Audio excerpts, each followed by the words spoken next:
Welcome back to another beautiful snowy day here in Vermont. The kids have a half a day today. I do have some things I want to get done inside, but before, just going to take a nice walk with the pup. She's contemplating going back inside, but she does follow me ultimately. Walking in the woods just grounds me, starts my day off on the right foot. I like to get outside with nature as much as possible. This is a tree root that had fallen over. I love how beautiful and intricate the roots are. Stop me in my tracks. Now I'm back inside, gonna plant some butterfly pea today. I did soak the seeds overnight. I do have to nick the seeds before we plant them. That helps with the root development and how the seeds germinate faster. Planting to a 1/4 inch to a 1/2 inch depth. Here's the nicked seed right here.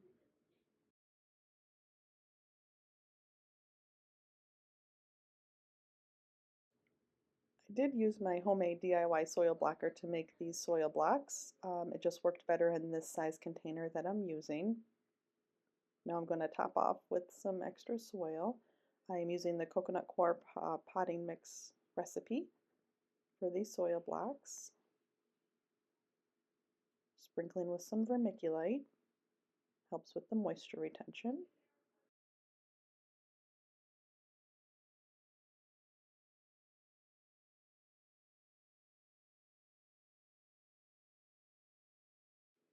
Now I'm going to lightly water in the little seedlings.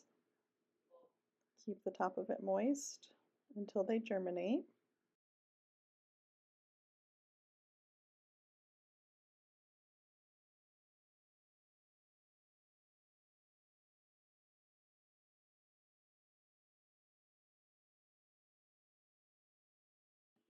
Label, label, label. Always make sure you have your labels on there. You don't want to mix up what you have planted. So the spacing on this will be 3 to 6 inches apart. I'll write that on my label for future reference.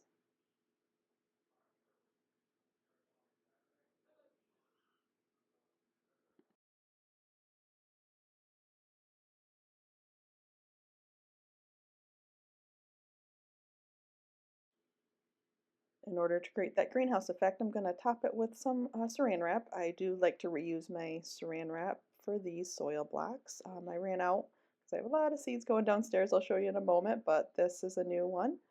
Just securing it tightly. I did have 21 seeds total, so the soil blocks I had were only 18. I have this extra tomato container I got from the store. I'm going to finish filling in the extra 4 seeds I have with this method just to compare the two and see if one grows better than the other. Packing them in 1/2 inch depth.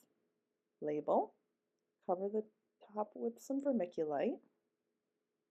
After I planted these, I noticed the lid of the container has holes in it, so I do have to cover this with saran wrap as well just to avoid any moisture escaping.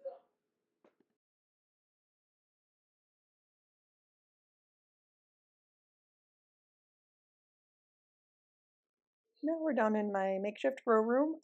It is 78% humidity, 58 degrees. Now I'm going to lower the seeds down onto the heat mat to keep them warm until they germinate. Now it's time for a seedling tour. I'm so excited about this. This is eucalyptus, my first year starting it from seed. Have one just about 100% germination rate. This is baby blue bouquet variety. I'm so excited about this one.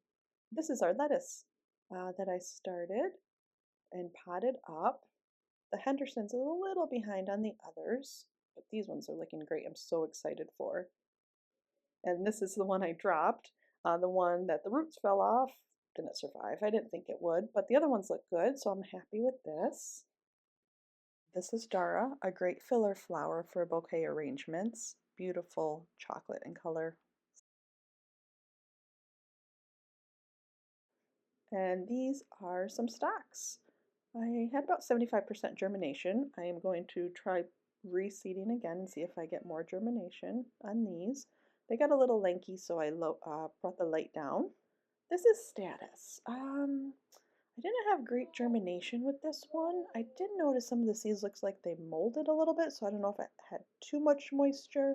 I'm going to try regrowing them as well. This is feverfew. Cute little seedlings.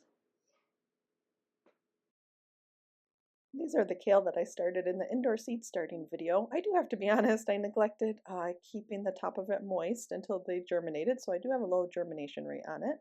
This is some cinnamon basil microgreens, so excited about that. And some ranunculus.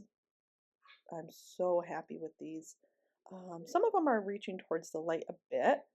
I don't think I have enough lighting on these. I hope to get them in the ground shortly. Here's our artichoke seedlings we potted up. I am so excited with the progress. They look great. Their first set of true leaves are coming on some of them. Really exciting. Looking forward to growing these this summer. Now I'm going to fertilize. I like to use this Alaska brand fish fertilizer. It says it won't burn. We're going to use half strength. So half strength for this will be a half a tablespoon per half gallon. And this is a half-gallon watering can, so I ended up using about a half a cap full for this. Drop the cap a couple times in the watering can.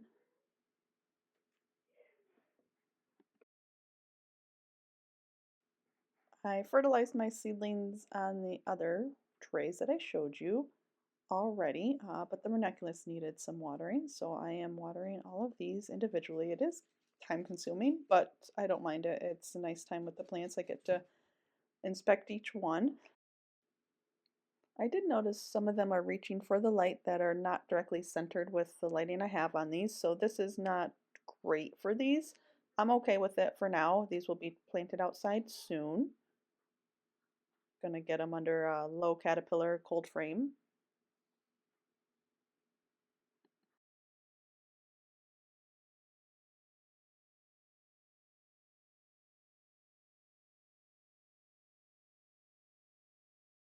This is my first year growing ranunculus from the corms. I am very happy with how they're looking. Some are growing faster than others, but there's growth on all of them, and I am so happy. The varieties I'm growing this year are the Tecolote series. I have a Passion Collection, Persian Buttercup, beautiful rich deep color, and the last variety is Gold Persian Buttercup. So excited to grow these this year. All right, plant friends, that's it for me. Thanks for joining. I hope you enjoyed this video. Take care and be well.